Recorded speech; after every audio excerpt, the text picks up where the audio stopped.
Hi everybody. So today I'm going to show you how to do lacing. Now if you have beads at home, any kind of lacing activities, you can use those. I don't have any. My kids, I gave away or brought into work a lot of my stuff like this because my kids are a little bit bigger now. So I just cut up straws, which you may have seen in another video. So any kind of straw that you have, you can cut up. You can use pasta if you'd like. And these were this big for a different activity. If you were going to use them to lace, you can cut them smaller, maybe half the size, so that it's easier for littler kids. But if you want a challenge, you can leave them about this length. Cutting the straws can also be an activity to practice scissor skills. So I'm not cutting them now just because they're already cut, but you can always do that first if you have a lot of straws. If you don't want to waste them, you can cut them one day and use them for the rest of the activities. So what you're going to do is, I'm a righty. This is my right hand. I know we're probably backwards. So I put the bead or the straw or the something in my right hand and use my other hand. So you want to be mindful when you're working with your kids to use the hand that they write with, or the hand that it seems like they write with, for the bead. And then you're going to put the string through, and you're going to push, push, push, and then you're going to switch hands and pull it through. I'm just going to do that, and then you're going to switch it back to where it was. Left hand for me, bead in my writing hand, which is my right hand.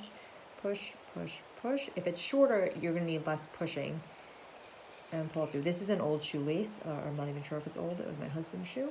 I'll put it back when I'm done.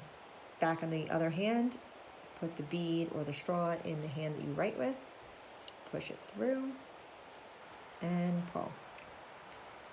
I didn't knot the end because these aren't beads that are going to go flying off, but you could put a knot in the end of the straw or in the end of the string so that they don't go flying off. But like I said, if this was smaller, here, I'll cut one so that you can see. So also when you're cutting, be careful, because if you don't hold it, it's going to go flying. So you want to hold the other end if possible.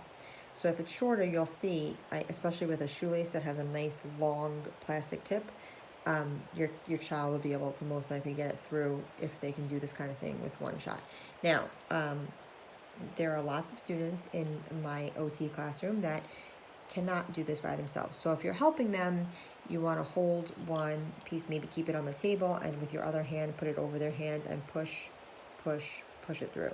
And then switch hands and pull. You can leave it on the table. Another great thing to use, which I looked for and I don't have at home right now, are pipe cleaners. Pipe cleaners are great to do this with, especially if you're using a straw. With a bead, it could not be the right size, but it might be. We do it with beads at work, but at school. But with a pipe cleaner, this kind of straw is a perfect size. So again, if your child is having trouble doing it in the air like this, you can move it to the table and use your hand on top of their hand and your hand on top of their hand and push it through, and then the important part here is to switch hands, switch spots, I guess, and switch sides. So right now my left hand is on the string and my right hand is on the bead. I'm going to push, push, push, and then my left hand goes on the bead and my right hand pulls the string through. Okay, that's it.